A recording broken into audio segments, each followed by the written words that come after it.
Polícia Cidadã. Aqui, a sociedade tem mais voz. Olá, meus amigos do programa Polícia Cidadã. Hoje temos a honra de receber, ou melhor, de ser recebido pela professora Heloísa Matos, jornalista, mestre e doutora em comunicação pela Escola de Comunicação e Artes da USP e organizadora da obra Comunicação Pública, Interlocuções, Interlocutoras e Perspectivas, que nos recebe na sua casa para falar sobre comunicação pública. Tudo bom, professora?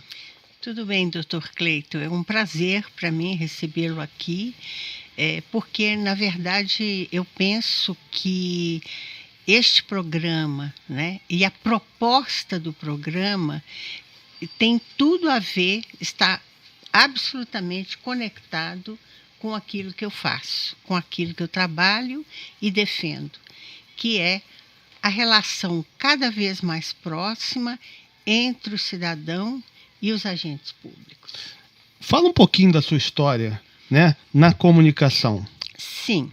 Eu sou jornalista e eu, na verdade, antes disso, eu tenho uma história de uma relação muito próxima com a comunicação política. Meu pai foi prefeito no interior de Minas Gerais e a comunicação política eu a aprendi acompanhando meu pai nas pequenas cidades, nas vilas, no campo, para aprender a me sensibilizar, não com a presença do político, mas com a presença do cidadão, né? Então, isso para mim foi muito importante para a minha escolha no curso de jornalismo. Eu fiquei durante algum tempo em Brasília. O período que eu trabalhei em Brasília, eu trabalhei junto ao governo federal, em órgãos públicos.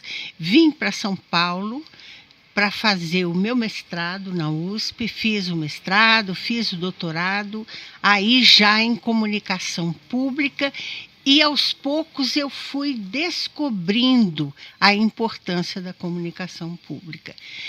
E, na verdade, eu considero que não há nenhuma separação entre a comunicação política e a comunicação pública. E eu acho que essa relação entre a comunicação pública, ela é falsa, ela não é verdadeira quando o cidadão não está presente e não age ativamente para que essa comunicação pública funcione. Pegando o gancho no que a senhora falou, já vai a primeira pergunta. O serviço público se comunica mal? Eu diria que já foi pior, né? Porque se o senhor considerar a comunicação pública, o uso da propaganda política na comunicação pública, né, o senhor se lembra perfeitamente, né, se não lembra pessoalmente, lendo com a sua cultura, os seus estudos, do período Getúlio Vargas. Então, durante muitos anos, nós tivemos no Brasil mais a comunicação política no sentido da propaganda política, não só eleitoral, mas a propaganda política dos governos. Depois nós tivemos também no período militar um período em que a propaganda política foi muito utilizada durante todo o período militar. A comunicação pública, ela veio como fruto desta mudança, de uma democratização da sociedade, democratização esta que teve a participação não apenas dos agentes públicos, do Senado Federal, da Câmara, do Legislativo, do Executivo e do Judiciário, mas ela, sobretudo, com toda a discussão, todo o debate em torno da Constituinte, levou a um encontro entre o cidadão e o Estado. Então, paulatinamente, está havendo uma tentativa de substituir, né? Não a substituição do governo pelo Estado na comunicação, mas que o Estado, em sua totalidade, esteja cada vez mais presente nessa comunicação pública. Agora, comunicação tem o comunicante, né? E o que recebe. Sim. Né? E a mensagem que você quer passar. Muitas vezes o receptor ele tem uma escala interna de valores que ele acaba percebendo coisas diferentes do que o emissor quer comunicar. O povo brasileiro, ele, pela baixa alfabetização, ele tem uma dificuldade de perceber o que o serviço público quer passar? Olha, eu não repetiria aqui um general que foi nosso presidente quando ele disse que o povo brasileiro não sabia votar. Porque se não sabia escovar o dente, também não sabia votar. Eu tenho tido, ao longo da minha vida acadêmica e profissional, eu tenho tido experiências muito interessantes, por exemplo, de fazer treinamento com vereadores do Nordeste, nas regiões mais pobres desse país. E encontrei vereadores semi-analfabetos sendo treinados, mas com uma consciência política, com uma consciência cidadã tão forte, né, que realmente aquilo me fez reconsiderar muito dos meus conceitos. Então, voltando à sua pergunta, Dr. Cleiton, eu acredito que essa educação política do cidadão, ela ainda precisa ter continuidade, né? Ainda não nos livramos de um processo eleitoral onde há uma troca de favores, né? E aí eu não incluo apenas as pessoas mais humildes, mas eu incluo também pessoas, eleitores, que são da classe média, mas votam ainda com a expectativa de ser beneficiado, né? Não como cidadão, não como parte da sociedade, mas como devolução do seu voto, como um prêmio ao seu voto. E eu acredito que ainda temos que caminhar muito. Nos últimos anos, eu acredito que está havendo uma consciência política e cidadã cada vez mais ativa, né? E eu defendo, né, nos conceitos, nos artigos que eu publico, a necessidade de uma habilitação cidadã. Eu acho que o cidadão ainda precisa ser habilitado. Saber que ele tem o direito de saber se expressar, saber ouvir, respeitar o outro, ter informações sobre com quem ele está falando, né? Porque, na verdade, ainda falta isso. Falta isso, a essa consciência desses direitos e do direito do outro de perguntar, né? Então, acredito que temos um desafio pela frente. Agora, o exemplo que o senhor deu, né, de que o que o emissor fala, né, não necessariamente o receptor não entende, eu concordo com o senhor. Concordo porque é falta de informação, mas é falta de preparo para a cidadania, né? Eu tenho defendido muito nos meus últimos artigos a necessidade de treinamentos, de habilitações para formar cidadão. Eu acho que o cidadão não se forma só com a participação política.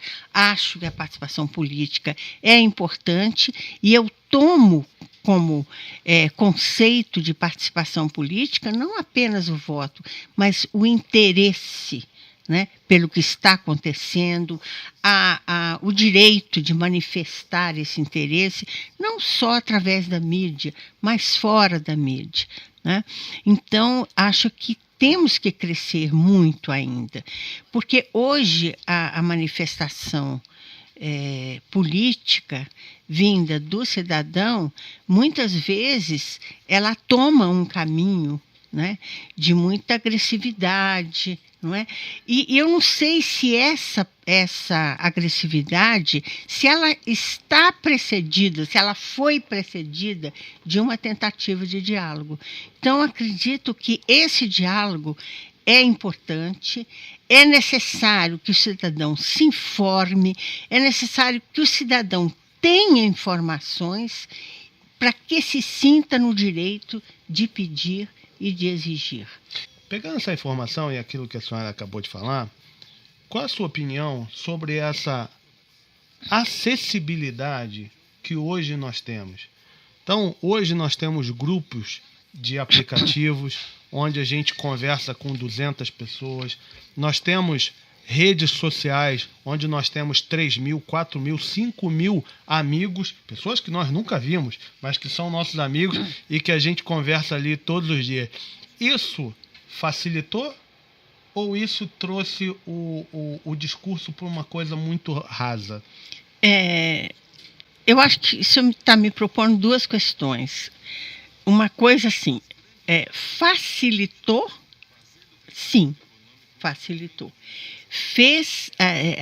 Deu oportunidade para aumentar quantitativamente e com rapidez, né, com velocidade, essas informações que são trocadas.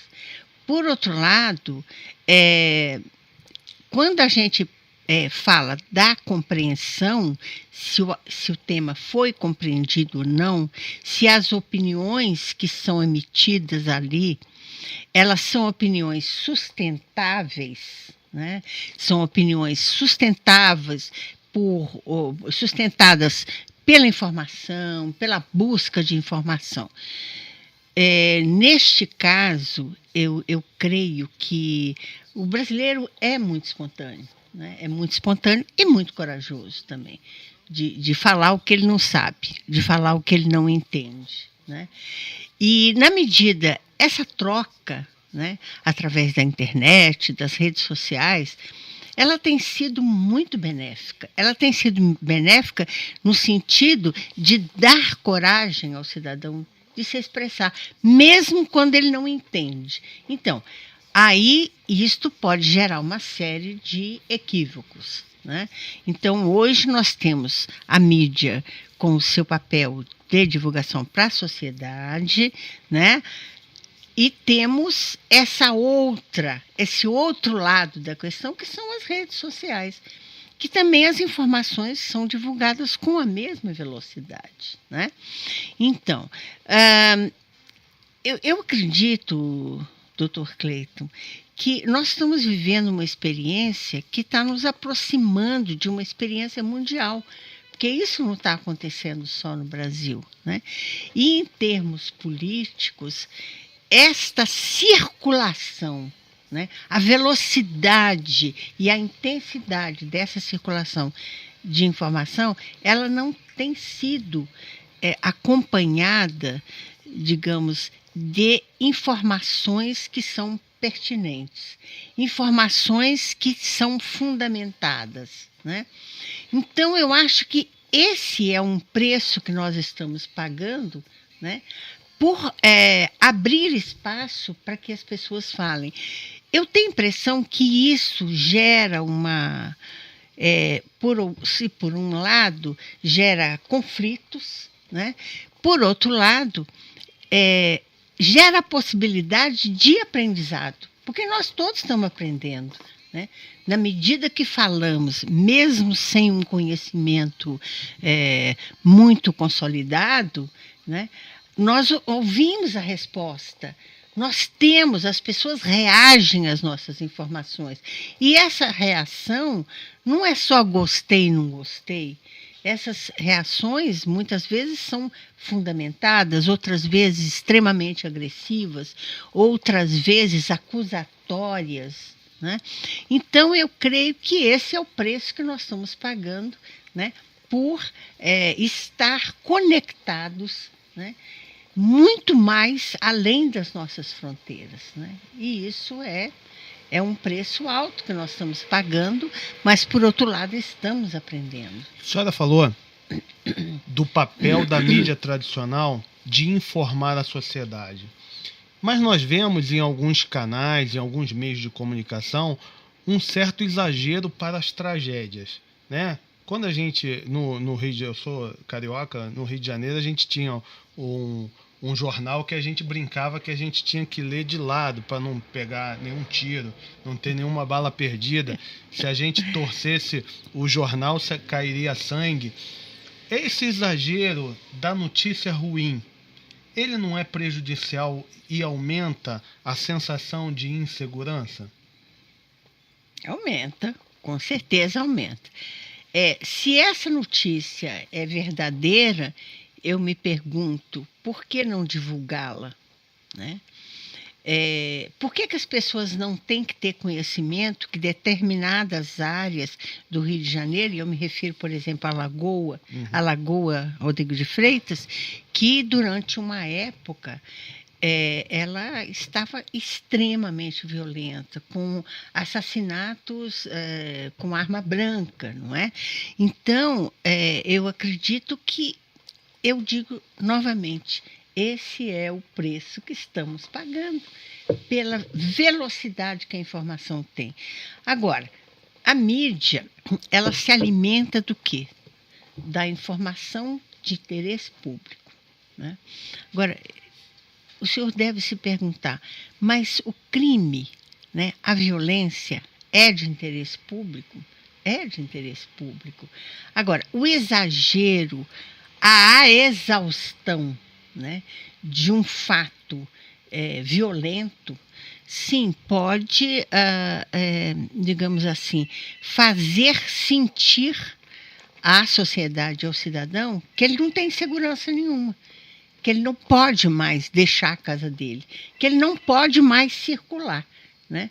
Então, eu acredito que esse é um desafio para os delegados de polícia, esse é um desafio para a polícia, que não necessariamente tem condições, durante todo o tempo, de atender essa evolução e essa velocidade com que os fatos acontecem.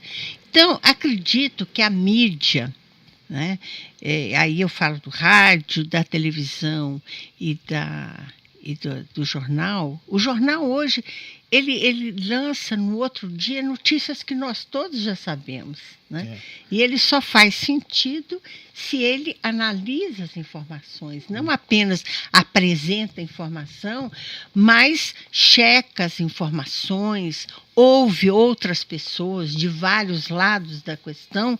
Aí sim, a gente poderia dizer que faz sentido continuar lendo o jornal. Mas o jornal hoje, ele está sempre atrasado. A mídia impressa está sempre atrasada, né? Nem a TV está dando conta de concorrer com a internet. Está muito difícil a situação. Agora, eu diria ao senhor que nós estamos, o rei está nu, né?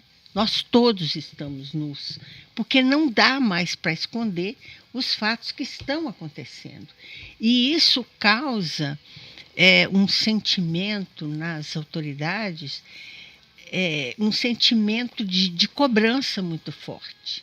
Eu acredito que isso incomoda profundamente, né, as autoridades da justiça, da polícia, que são responsáveis por administrar essa questão. Inclusive administrar os policiais, né, que trabalham com isso. Então, acredito que realmente é um desafio. É um desafio constante, né?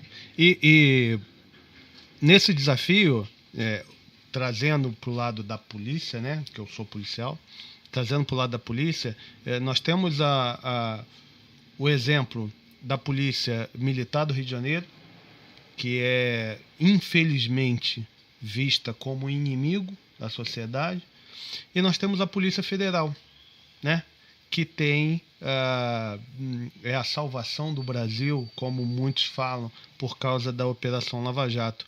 Como trabalhar a comunicação policial, tanto para resgatar a Polícia Militar do Rio de Janeiro ou as polícias militares, quanto para deixar certo, fincado o trabalho como o caso da Lava Jato. Como trabalhar a comunicação policial? Então, esse é um desafio, né? Com certeza é um desafio, porque neste momento, né, a pauta é a Lava Jato. A pauta não é a Polícia Militar, né? É a Polícia Civil, não é? É a Polícia Federal que é a Polícia Civil. É a Polícia Federal que é a Polícia Civil. Então, eu diria que essa pauta atual é uma pauta deles. Então, eu acho que isso tem que favorecer vocês no sentido de repensar toda a comunicação que vocês vêm desenvolvendo até agora, reconhecer o que não está funcionando e por que não está funcionando, né? O cidadão é culpado por esse mal-estar, né? Porque eu acredito que o senhor, sentado na sua cadeira como delegado, o senhor deve sentir esse mal-estar, né? De não poder, num dado momento, dar as explicações que sejam necessárias, ser ouvido, né? Ter espaço. Daí a importância desse espaço que vocês criaram, que é um espaço onde vocês podem se explicar. Mas esse não é o único espaço, né? Vocês têm que abrir espaços também com a comunidade, ir até a comunidade, através de palestras, através de encontros, tentar sentir em encontros deliberativos, onde todos podem falar. O delegado fala, o policial fala, o cidadão fala. Então, esse é um desafio, né? Mas, na verdade, é importante, né? Então, eu não, sinceramente, doutor Cleito, eu não acho que não há nenhuma ação, nenhum planejamento de comunicação que pode deixar de contemplar a presença desses diferentes atores, né? Esses diferentes atores têm que estar conversando, né? Tem que estar se explicando, né? Então, a gente acompanha os conflitos que têm acontecido ultimamente, né? E, às vezes, de uma forma, a polícia age de uma forma violenta e, na verdade, a pressão que o policial sofre naquela condição, né? Ninguém pensa, né? Na pressão que ele sofre de um lado e de outro, né? Do dever a cumprir e da defesa do patrimônio. Então, é uma situação extremamente complicada. Mas eu acho que esses conflitos que estão acontecendo agora, quer dizer, são conflitos que têm que ser colocados na mesa, que têm que ser...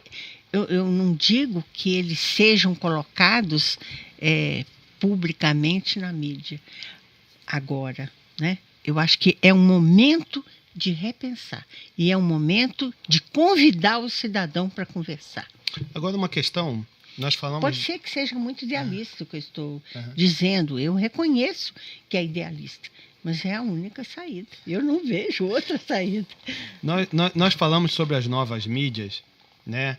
E ficou muito notório num passado bem recente a tentativa de se reformular toda a questão da grade curricular nas escolas, né? Em paralelo a isso, nós vemos uma nova gama de apresentadores, os chamados YouTubers, crianças, às vezes jovens, que têm milhões de seguidores e desenvolvem um canal próprio, uma linguagem própria. A senhora acha que a parte de comunicação ela pode ser antecipada para ser apresentada de alguma forma já na escola, ao invés de só esperar para falar isso na faculdade? Não, eu acho que a escola hoje, as crianças são muito bem informadas, né?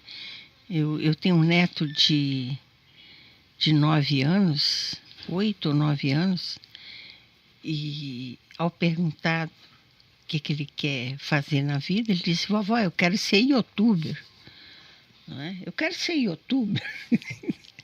Né? Então, eu acho que realmente, assim, aonde ele ouve isso? Na própria escola, conversando com os coleguinhas mais velhos, que também são youtubers. Mas que não tem nenhum apoio dos professores. Não tem, não. Não estou falando, mas não tem um apoio didático. Você não tem uma matéria, você não fomenta essa questão de jornais, de revistas, de apresentações dentro da escola. A grade curricular não tem, né? Não, a grade curricular não tem.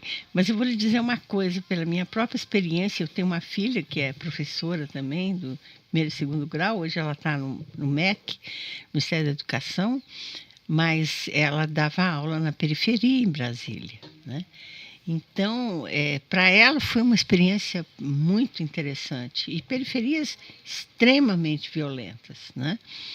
E ela nunca teve nenhum fato, pelo contrário, os alunos a seguiam até que ela saísse da comunidade, né? Porque ela tinha uma Brasília amarela, né? Antiga, então os alunos tinham preocupação com ela, né? E a acompanhavam, iam com ela no carro até que ela saísse da comunidade, até que ela se tornou conhecida, e isso mais não foi necessário. Mas o que eu quero dizer é o seguinte: agora está sendo discutido essa PEC, né, para a mudança da grade curricular, aí, dando importância para português, para matemática, para inglês e tal. Quando eu falo em treinamento ao cidadão, eu acho que esse treinamento tem que começar na escola. Tem que começar na escola, né? Então, essas questões têm que ser colocadas pelos professores, né? Mas estão querendo tirar a educação física e artes. Imagina colocar mais uma. Pois é. Não, mas isso digamos assim, esse tipo de habilidade comunicativa que se dá ao cidadão, ela é um treinamento do cotidiano, né? Em todas as oportunidades, o professor que está na sala, né, dá oportunidade para que os alunos se expressem, para que eles não tenham medo, que eles se expressem e ouçam os outros. Uma das minhas alunas do doutorado está fazendo uma tese brilhante sobre a importância da deliberação, dos processos deliberativos dentro da escola, né? Então, ela tem experiências muito interessantes. Ela se chama Patrícia Gil, é uma pessoa que agora está na Austrália, se especializando mais, e ela trabalhou com a escola pública, né, fazendo exercícios deliberativos com alunos. Alunos que são violentos ou que são vítimas da violência, que sofrem bullying, né, que são punidos pela escola, que são punidos pelos pais, né? Então, é uma situação em efervescência. Então, mais do que a grade curricular, isso tem que ser uma atitude do professor, né? Uma atitude do professor e da direção da escola de estimular essas discussões. Porque essas discussões são benéficas. Ouvir o aluno, não só o professor, mas deixar que o aluno se expresse, deixar que ele fale. Porque se ele não tem espaço para diálogo, ele tem outros instrumentos de diálogo que são violentos.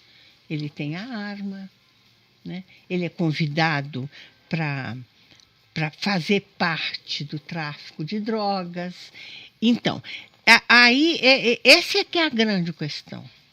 Ou ele, e isso não está na grade curricular, né? Isso tem que ser, digamos assim, um princípio moral, um princípio ético para a educação da escola, dos alunos. Isso tem que ser um princípio. Não pode estar na grade curricular, dizer, vamos falar isso, vamos falar aquilo. Quer dizer, a ideia é o engajamento cívico, né? Como se engaja civicamente? Quando eu tenho informação, quando eu ouço meu professor, mas quando eu ouço o meu colega também, e quando ele tem condição de se expressar, né? Então, eu acho que a chave da comunicação pública, Dr. Cleito, é a comunicação, mas a comunicação deliberativa, em que todos possam falar, todos possam se expressar. Então, aí, às vezes eu me pergunto assim, será que a teoria deixa a gente cego para a realidade? Né? Mas, como docente da pós-graduação, eu digo ao senhor que eu amo a teoria, né? Mas os meus orientandos trabalham com a pesquisa empírica, né? Eles estão nas escolas, eles estão em diferentes lugares da sociedade tentando ouvir, tentando saber, né? Tentando compreender por que as pessoas agem de uma forma ou de outra. Tem uma outra orientanda no doutorado que está trabalhando com a violência política. O mestrado dela foi sobre o PCC e agora ela está trabalhando com a terceira geração do PCC, que é a geração não dos youtubers, daqueles que cantam o rap, né? São esses que usam a música, que usam a expressão para falar da condição deles, da violência, de onde eles estão e para onde eles estão indo, né?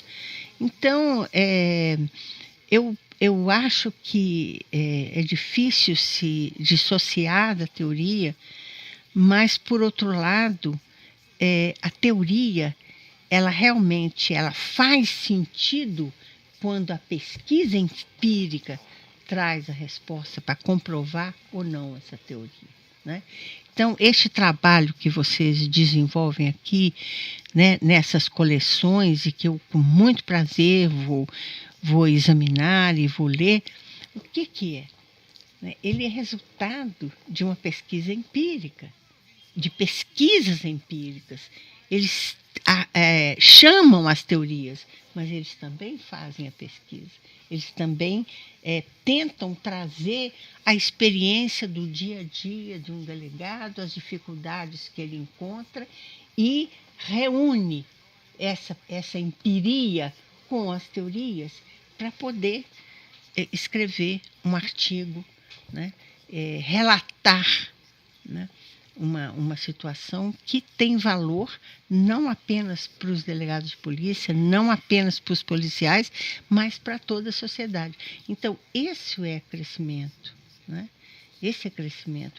Então, a sociedade também tem que encontrar outras formas de crescimento, de aproximar o cidadão do poder público, né? Trazer também não só o poder público, não só o governo, não só o Estado, mas a sociedade como um todo, o terceiro setor, as empresas públicas, as corporações, né? Este é um papel da sociedade, não é um papel só do Estado, não é só o Estado que faz comunicação pública, é muito mais do que isso. Muito obrigado, professora. Nós estivemos aqui conversando com a professora Heloísa Matos, doutora e mestre em comunicação, e deixo a oportunidade para a senhora para as últimas palavras para os nossos ouvintes. Então, eu sempre fico muito grata com a oportunidade de relatar, né, o que nós estamos desenvolvendo na universidade. As pesquisas que estamos desenvolvendo, os temas que nós estamos abordando, porque isso é uma forma de dizer, é uma tentativa de estarmos presentes nas questões sociais, né? E sobretudo, o nosso desejo profundo de compreender essa sociedade, de compreender os fatores que interferem na nossa vida social, os fatores políticos, os fatores midiáticos, né? Então, essa oportunidade, ela é fundamental. E a universidade, por mais que ela tenha que se aproximar das teorias, ela tem que fazer isso estando junto com a sociedade, estando junto com a palavra do cidadão. Eu agradeço muito essa oportunidade de estar aqui com o senhor. Nós é que agradecemos essa grande aula. Polícia Cidadã. Aqui, a sociedade tem mais voz.